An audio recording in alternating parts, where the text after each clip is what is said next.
I've seen so many people rush out and grab the cheapest countertop cooler they can find, only to discover a couple weeks later that the temperature drifts, the door sags, or the space just isn't right for their wine nights.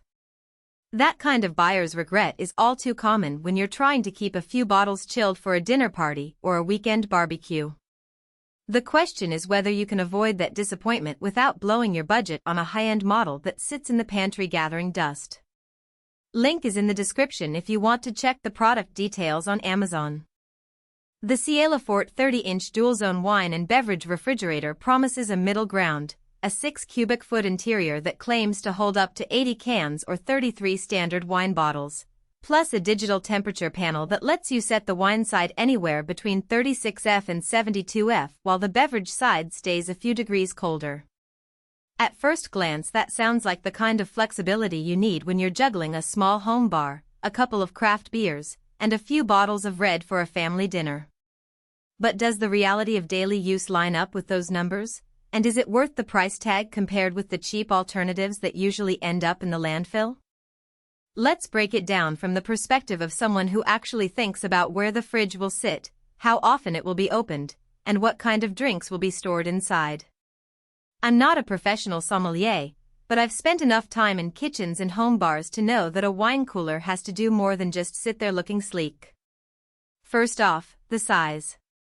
At 30 inches wide, this unit fits nicely under most standard kitchen cabinets or can be placed freestanding in a dining room nook. The French doors design with double glazed panels isn't just an aesthetic choice. The extra glass layer helps keep the interior temperature stable when you're pulling the door open repeatedly. I've watched friends open and close similar units for cocktail parties, and the temperature swing was barely noticeable. That matters because if you're serving white wine at a dinner and you keep pulling the door to fetch a bottle, you don't want the wine warming up by a few degrees each time. The dual-zone capability is the real selling point.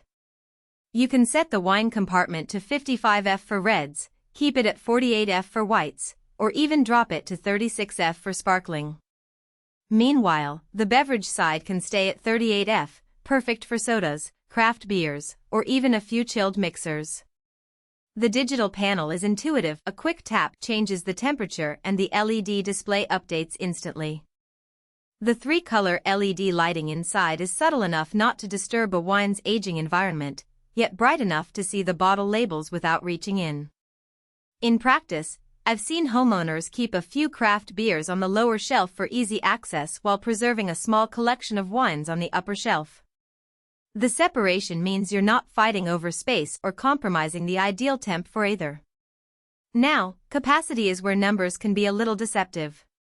The spec sheet says 80 cans or 33 bottles, but that assumes you're loading the unit efficiently and not mixing items haphazardly. In real life, a mixed load of cans and bottles will reduce the total count because bottles need more vertical space. If you're a serious collector with a growing cellar, you'll probably find yourself using the full 33 bottle limit only after you've removed a few larger bottles to make room for a new vintage.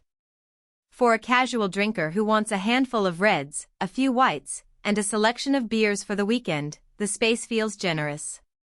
The internal shelving is adjustable, so you can raise or lower the wine rack to accommodate longer bottles, a small but thoughtful detail for those who own Bordeaux or Champagne.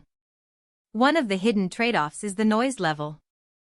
The compressor runs on a cycle that's audible if you're sitting right next to the unit, a faint hum that most people won't notice in a bustling kitchen or living room. However, if you're placing it in a quiet home office or a bedroom where you watch wine videos late at night, you might catch the faint buzz when the compressor kicks in.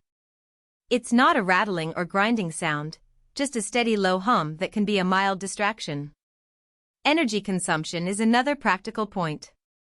The unit is marketed as energy efficient, but with a 6 cubic foot interior and dual zones, it will draw more power than a single-zone cooler of similar size. If you're planning to keep it running 24/7, expect a modest increase on your electricity bill, roughly a few dollars per month depending on your local rates.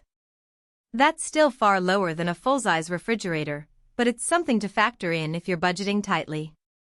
Who should buy this? If you're a homeowner with a modest wine collection, enjoy entertaining, and want a dedicated space for both wine and beer without committing to